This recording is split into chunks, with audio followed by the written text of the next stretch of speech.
विमल सिंह जी, मुझे बताइए, अमित मालवीय ने कहा कि भाई बाकी सब बातें ठीक हैं लेकिन मेयर हमारा बनेगा, नमस्ते। क्या अब ये जो वन लाइनर है इसने हजारों लाइनें खोल खड़ी कर दी सामने क्या? क्योंकि अभी तक जो लोग राजनीति शास्त्र को पढ़ते थे, विद्यार्थी या नेता दोनों, वो जानते थे कि भाई अर्थमेटिक से ही सरकार बनती है, अंक गणित से, जिसके पास नंबर उसके पास सरकार, ठीक।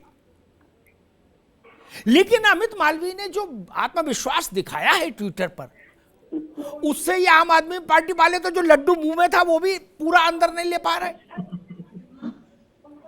और जो गाना बजा रहे थे चट्टसीनी मार दिन रिंकिया के पापा, वो भी बंद कर दिया।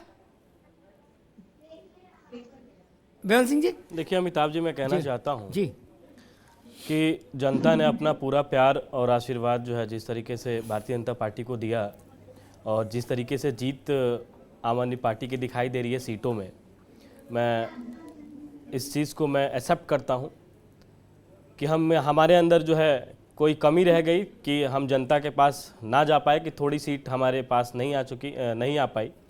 लेकिन मैं कहना चाहता हूं कि अगर कोई माननीय प्रधानमंत्री जी की योजना को चाहकर या माननीय प्रधानमंत्री जी के जिस तरीके से विकास कार्य को देखकर अगर कोई भी जीता हुआ कैंडिडेट अगर भारतीय जनता पार्टी में आता है तो भारतीय जनता पार्टी उसका तहे दिल से स्वागत करेगी। नहीं, बिल्कुल खरे, लड्डू का ऑर्डर अभी दे दो, नहीं, ताकि उस वक्त देरी ना हो। जी, और भारतीय जनता पार्टी उसका तहे दिल से स्वागत करेगी। लेकिन ये बार बार जो है विपक्षी पार्टियों के द्वारा कहा जा रहा है, और मैं कई सारे चैनल पर मैंने देखा है कि भारतीय जनता पार्टी भारतीय जनता पार्टी कभी तोड़ो जोड़ो की राजनीति नहीं करती है। भारतीय जनता पार्टी अपने मैंडेट से बिल्कुल खुश है और पूरी तरीके से संतुष्ट है। प्रैक्टिकल बात करो, मतलब ये है, आप ये कह रहे हो कि हम चौतरे पर बैठेंगे दरवाजा खोल के। अरे रुको भाई, एक सेकंड, आप ये कह रहे हो कि हम चौतरे पर बैठे, फरकाबाद इटावा जाओ कहीं तो पुराइया दिल्ली में, पूरा बाहरी दिल्ली में जाओ तो वहां चौतरे पर बैठ जाता आदमी तखत पे, ठीक, दरवाजा खुला है, जिसको आना आ जाए, ठीक है, हम नहीं जा रहे कहीं। मैं समझ गया, भाव वही है। एक मिनट रुको भैया, मोहम्मद तकी, आपने सुना, इनको सुना तो सुने, आपने केंद्रीय भाजपा को भी सुना होगा, उसने सुबह ही ये कह दिया था और शाम को उसको रिट्रेट कर दिया, उस पर मोहर लगा दी कि भाई साहब ये अंक गणित अपने पास रखो, मेयर हमारा बनेगा।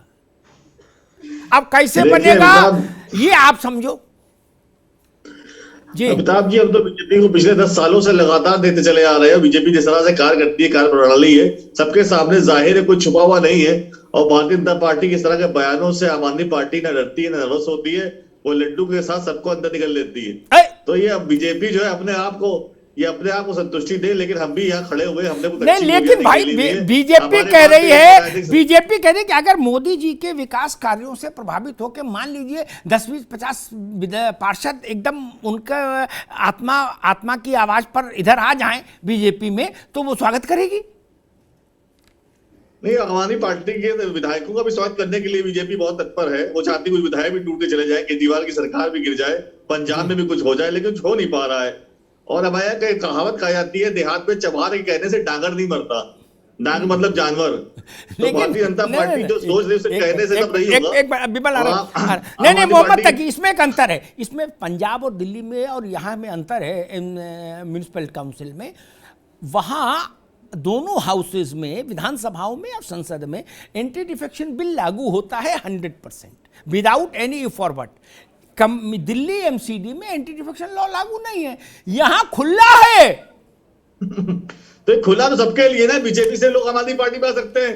लो भैया विमल सिंह जी, अब आप कर लो बात। उनके लिए खुला, हमारे लिए खुला है। हाँ, वो कह रहे हैं भाई साहब बाजार सजेगा तो हम भी पटुआ लेके आएंगे। तो ये जो बीजेपी दिखा रही है, बीजेपी हमेशा आम आदमी पार्टी से बैकफुट पे रही है। मैं इसका जवाब देना चाहूंगा अमिताभ जी। आपने देखा कल जो है, आज जिस तरीके से दिल्ली का चुनाव का परिणाम आया है, कल उसी तरीके से जो है हिमाचल प्रदेश का जो है परिणाम आना बाकी है।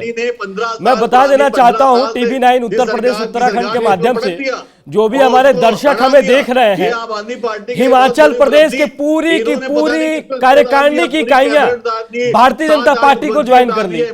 चुनाव से विगत कुछ दिन पहले आम आदमी पार्टी का प्रदेश अध्यक्ष, आम आदमी पार्टी का जो है प्रदेश अध्यक्ष युवा मोर्चा इनके आम मनोज आदमी तिवारी पार्टी का जो महिला रिक्की मोर्चा के की पापा अध्यक्षा, हमको कुछ नहीं आता, आम आदमी इनके पार्टी के आधे प्रदेश के जनता संगठन लगातार महामंत्री, बयान देते हैं। आम आदमी इन्होंने पार्टी की हर चीज़ का पूरी सवाल की करने के पूरी लिए इकाइयां जो आम आदमी है पार्टी भारतीय को जनता पार्टी को परेशान ज्वाइन करने की के लिए भारतीय और जनता उन्होंने पार्टी यही ने कहा कंधे कि पर माननीय बुला लिया, प्रधानमंत्री जी के जिस पुलिस तरीके लगा से दी, विकास CBI कार्यों लगा से दी, पूरा ED देश लगा दी, प्रशंसित है, उस तरीके चुनाव से को जो है 6 हम लोग महीने विकास डिले कार्यों करा से हम लोग और खुश होकर नसीबत बदला भारतीय जनता लोगों पार्टी को को ज्वाइन कर रहे हैं, बीजेपी क्योंकि को देखिए मुंह आम दिखानी आदमी पड़ी है। पार्टी और पूरे सेकंड। देश के अंदर यह वातावरण बन गया है कि जी। आम आदमी पार्टी बीजेपी को हरा सकती है, आम आदमी पार्टी बीजेपी को राजनीति में ठेका दिखा सकती है, राजनीति से बाहर कर सकती है। पूरा देश देख रहा है ये। और जब भी अभी बीजेपी के तो प्रवक्ता मेयर बोलना शुरू करते देखो, हैं, पूरा देश एक मिनट हंसता रुकिए है। भाई, एक मिनट लगता है एक किसी मिनट ने रुकिए, कार्टून एक नेटवर्क मिनट लगा एक दिया। मिनट एक मिनट सब लोग रुकिए, एक मिनट रुकिए। अभी देश की बात मत करो, अभी मेयर की बात देखो यार, ठीक है?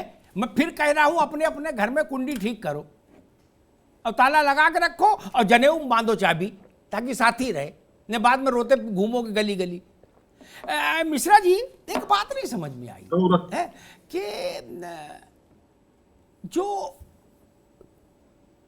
मसला भाजपा के नहीं, आदिकाल से हम तो देख रहे हैं, अचानक से जो किसी के विकास और जन कल्याणकारी योजनाओं से प्रभावित हो जाते हैं नए चुने हुए लोग, मैं ये नहीं समझ पा रहा वो लोग फिर उसी पार्टी से चुनाव क्यों नहीं लड़ लिए? मतलब 12 घंटे पहले उनको पता लगता है कि जन कल्याणकारी योजनाएं चल रही थी।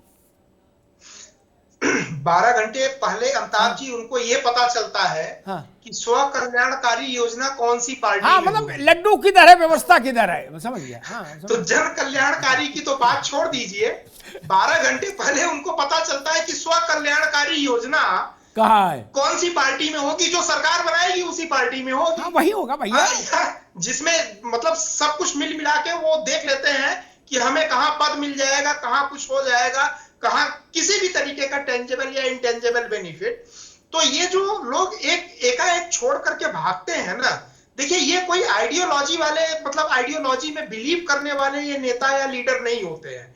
इनकी कोई आइडियोलॉजी नहीं होती है। ये कभी भाजपा में जाएंगे, ये कभी कांग्रेस में भी चले जाएंगे, कभी आप में भी चले जाएंगे, और इनके व्यक्तिगत जीवन में भी कोई आइडियोलॉजी नहीं होती है। केवल एक आइडियोलॉजी होती है कि अपनी जरूरतों का तात्कालिक रूप से निर्वहन या भरण पोषण कहां से किया जाए।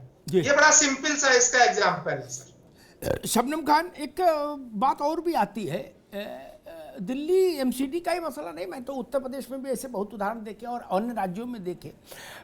जब पार्टियां, इसमें सब पार्टी शामिल हैं, इसलिए ना आपकी निष्ठा कहीं हो सकती, मेरी निष्ठा कहीं नहीं, मेरी निष्ठा केवल जनता में। जब पार्टियां चुनाव के समय पैसा लेके टिकट देती हैं, कोई 50 लाख, कहीं 1 करोड़ का, 2 करोड़ का, 3 करोड़, हमारे उत्तर प्रदेश में तो ऐसे ऐसे दिन भी हमने देखे 20-20 में बिकी टिकट आई 20। फिर हम उनसे अपेक्षा ही क्यों करें? फिर तो वो कभी भी किसी के भी जन कल्याणकारी कार्यों से प्रभावित हो सकते हैं और कई बार हो सकते हैं अलग अलग जन कल्याणकारी योजनाओं से प्रभावित। नहीं, बिल्कुल माल लगाया है, माल कमाएंगे, बाकी जय श्री राम नहीं। शबनम जी, मुझे लगता है कि सरकार को एक ऐसा कानून लाना चाहिए कि जिस पार्टी से इलेक्शन फाइट करेगा उसे वो हारे या जीते 5 साल तक उसी पार्टी का ही सदस्य बना रहना होगा जिससे वो चुना गया है। अगर ऐसा बिल कोई प्राइवेट मेंबर भी ले आएगा तो सब पार्टियों के सांसद मिलकर उसको मारेंगे। लेकिन अमिताभ जी, हाँ। हम आवाज तो उठा सकते हैं ना, हम सच के साथ तो खड़े हो सकते हैं ना, हम सब लोग कह तो सकते हैं ना सरकार से बार बार।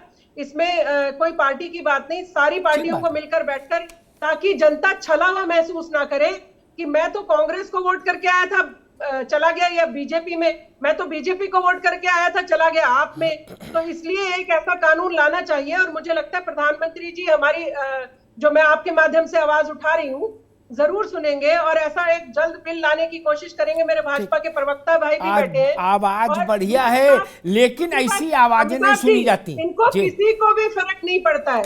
फर्क पड़ता है तो वो ठगी हुई जनता को, जो आशा भरी नजरों से, जो मैं तो देकर आया था कमल के फूल पर, अब वो जा रहा है झाड़ू पर, या देकर आया था झाड़ू को अब जा रहा है कमल के फूल पर, वो ठगा सा महसूस करती है।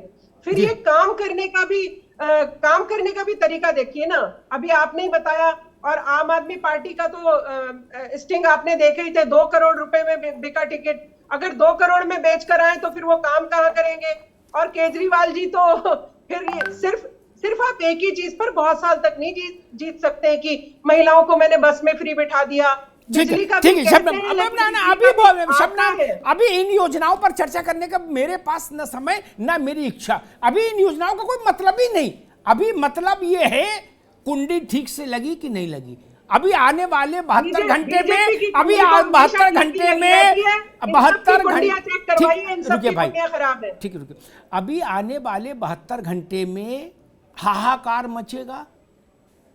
अगर बीजेपी अपने इस सार्वजनिक घोषणा पर कायम रही तो इसी दिल्ली में हाहाकार मचेगा, तू चल मैं आया होगा, रिपोर्टर भागते भागते हलकान हो जाएंगे हैं कि अभी तो भैया इस पार्टी के साथ थे, अब उस किस पार्टी में चले गए पकड़ो। ये स्थिति है भैया। तकी साहब, मैं शुभचिंतक होने के नाते कह रहा हूं भाई, अरे रुको रफी साहब, आपके पास कुल 9 हैं, काहे परेशान हो? मान लो चले जाए तो क्या पार्टी के दफ्तर वैसे ही बंद है, और चले जाएगी तो कौन सा क्रांति हो जाएगी, और 9 बने रहेंगे तो आप कौन सा जिनेवा और लंदन में झंडा गाड़ दोगे? अभी आराम से बैठो। आपकी राहुल जी तो कहीं चिंता नहीं कर रहे, वो फीफा का मैच देख रहे थे। कोई फीफा हो रहा है? मैं देखा टीवी पे बोलर आराम के क्षणों में राहुल जी फीफा का मैच देख रहे हैं। हमने कहा एमसीडी का चुनाव भी देख लेते भैया, हैं? यहां हाहाकार हो गया, पार्टी लहूलुहान पड़ी है, उसकी चिंता नहीं है, फीफा देख रहे हैं, गजब करते हैं। ठीक है, चलो पूरी पार्टी फुटबॉल हो गई, इसीलिए वो फीफा देख रहे थे, इधर पार्टी फुटबॉल हो गई। ठीक, अच्छी बात है, ठीक है, बस समझिए रुको।